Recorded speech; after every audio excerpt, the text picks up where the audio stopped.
예, 시장을 이기는 전략 세워보겠습니다. 리워드홀딩스 김성훈 이사 함께합니다. 안녕하세요. 안녕하십니까? 네, 요즘 시장 안에서 좀 핫 키워드라고 해야 할까요? 생각지 못했던 키워드가 떠오르고 있습니다. 바로 리오프닝. 예. 네. 사실은 이제 중국은 아직 고강도 방역 조치를 이어가고 있는 상황인데도 어제하고 그제 좀 눈에 띄는 상승세가 나왔습니다. 리오프닝주에 대해서는 어떻게 분석하시는지요? 네, 먼저 이제 크게 중국의 리오프닝이 주는 함의와 그리고 그 안에서 우리나라의 리오프닝 그리고 그 안에서 리오프닝 관련주들까지 한번 정리해서 말씀을 드려보도록 하겠습니다. 먼저 이번 월드컵을 봤었던 중국 국민들 정말 큰 충격을 받았다고 하지요. 우리는 하루에 2번, 3번 PCR 검사를 받고 나가지도 못하고 봉쇄에 갇혀 있는데 지구 반대편에서는 정말 마스크를 벗고 소리를 지르는 모습을 보면서 엄청난 충격을 받았다라고 합니다.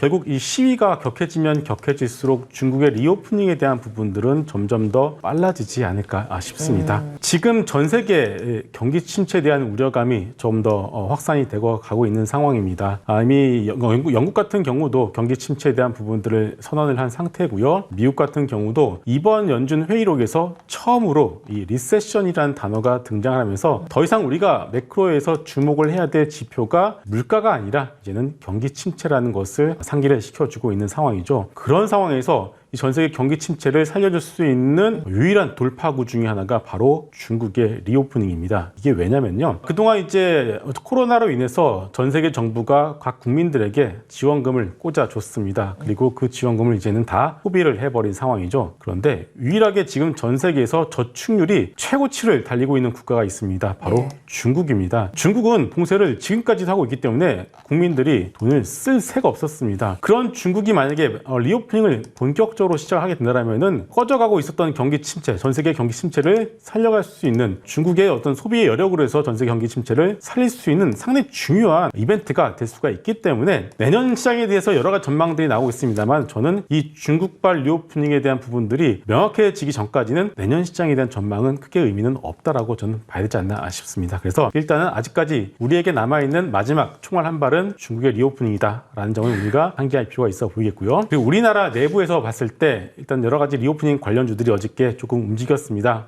화장품, 카지노, 항공주들이 있는데요. 크게 항공주를 말씀을 드리게 되면 항공주는 펀더멘탈적으로 봤을 때는 떨어지는 화물에 대한 실적을 여객 수요가 감당을 해줘야 되는데 아무래도 이제 소비에 대한 여력, 소비 부진에 대한 부분들이 있기 때문에 여객 수요가 폭발적으로 늘어나지는 않을 것 같습니다. 그렇기 때문에 아시아나항공과 대한항공의 합병 여부에 따른 뉴스 플레이 정도로만 여러분들이 일단 단기적으로 접근을 해보실 필요가 있어 보이겠고요. 화장품의 경우에도 마찬가지죠. 화장품주들이 최근에 좀 테마주들의 어떤 경우도 바닥권에서 좀 급하게 올라섰던 부분들이 있습니다만 중국 시장을 놓치고 나서 새로운 시장을 뚫지 못하고 있는 상황이기 때문에 바닥은 잡았다라고 볼 수 있겠지만 뻗어나가기는 아직까지는 부담스럽다. 다만 그 안에서 우리가 그래도 화장품 관련주들을 본다라면은 중국 내에서 ODM 업체 중에서 국가나 위치를 차지하고 있는 코스맥스 정도로만 여러분들이 한정적으로 보시면 좋을 것 같다라고 말씀을 드리겠고요. 그렇다면 결국 이 실질적으로 수혜를 일단 받을 수 있는 업종은 카지노이지 않을까 싶습니다. 왜냐하면은 결국 이 소비의 양극화라는 측면에서 봤을 때도 이 카지노라는 업종은 소위 돈이 많으신 분들이 쓰는 업종 아니겠습니까? 그래서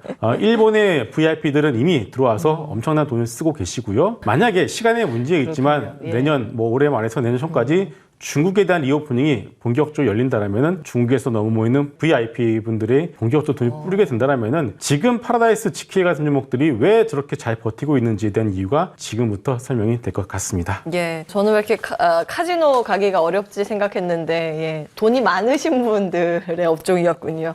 카지노 탑픽인데 종목은 어떤 거 보세요? 네, 카지노는 GK의 파라다이스, 롯데, 관광개발 이렇게 크게 세 종목이 있는데요. 탑픽으로 파라다이스를 말씀드리겠습니다. 파라다이스를 카지노 안에서 탑픽, 그리고 리오프닝 안에서는 카지노를 탑픽 이렇게 주셨습니다. 자, CES 한번 볼까요? 세계 최대 전자기기쇼. 예전에는 CES 열린다 하면은 여러 가지 엮여있는 참여 기업들 해서 줄줄이 강세가 나오곤 했었는데 요즘에는 좀 그렇진 않은 것 같아요. 이제 포인트 잡아주셔야 될 것 같은데요. 네, 내년 1월 초에 항상 매년 CES가 열리게 되고요. 그 안에서 우리는 또 새로운 투자 힌트를 찾아볼 수가 있는데 일단 여러 가지 이슈들이 있습니다. 그 안에서 오늘 두 가지를 한번 한번 말씀을 드려보도록 하겠습니다. 첫 번째는 VR 기기입니다. 일단은 애플이 1분기 말 정도에 VR 기기를 양산을 한다라는 얘기는 있습니다만은 양산보다는 프로토타입을 선보일 가능성에 대해서 우리가 좀 봐야 될 것 같고요. 소니도 플스 VR2를 선보일 계획이 있고요. 그리고 구글도 프로젝트 아이리스라는 이름으로 새로운 VR 기기, 그리고 메타는 이미 아시다시피 오큘러스 3를 준비를 하고 있습니다. 새로운 디바이스가 이 시장에 처음에 들어와서 본격적으로 개발을 해나가는 기준이 1000만 대에서 1300만 대 정도가 시장에 침투를 했을 때부터라는 통계가 있습니다. 그런데 다행히 메타가 이미 선발대를 통해서 지금 1300만 대 정도 디바이스를 보급을 해놓은 상황이기 때문에 이제부터 내년부터가 이제 본격적으로 VR, AR, XR, MR 어떻게 보면 다 문구들어서 같은 기기라 보시면 될 것 같은데 이런 VR 기기들이 본격적으로 확산해 나갈 수 있는 한 해가 되지 않을까 싶습니다. 그렇기 때문에 이전까지는 그냥 어떤 테마주 그리고 기대에 대한 심의에 의해서 주가가 올라갔다면 지금부터는 실질적인 수혜를 받을 수 있는 업종과 종목에 대해서 우리가 주목을 할 필요가 있어 보이겠고요. 많은 종목들을 살펴봤습니다만 일단은 기기에 납품을 하거나 관련된 종목들 세 가지를 말씀을 드리게 되면은 3D 센싱 카메라를 만들고 있는 나무가, 그리고 OLED용 증착 장비를 만들고 있는 선익 시스템, 마지막으로 오큘러스의 FPCB를 처음부터 납품하고 있는 뉴프렉스, 이렇게 세 종목으로 압축을 해서 보셔도 좋을 것 같습니다. 또 한 가지 이제 전쟁 이후에 추가된 부분입니다. 자율주행인데 그 자율주행의 대상이 농기계까지 이제 확대가 되고 있는데 이번에 어떤 부분에 주목을 해볼 수 있을까요? 네, 최근에 이제 미국 시장에서 유일하게 신고가를 내거나 아니면은 꾸준하게 우상향을 내어가는 종목 두 가지가 가장 특징적인데, 첫 번째 종목이 지난주에 소개를 시켜드렸던 캐터필러라는 종목이고 예. 오늘도 현대두산인프라코가 상당히 좋은 시세를 내어주고 있죠. 그리고 또 하나 종목이 디어라는 대표적인 농기계 종목입니다.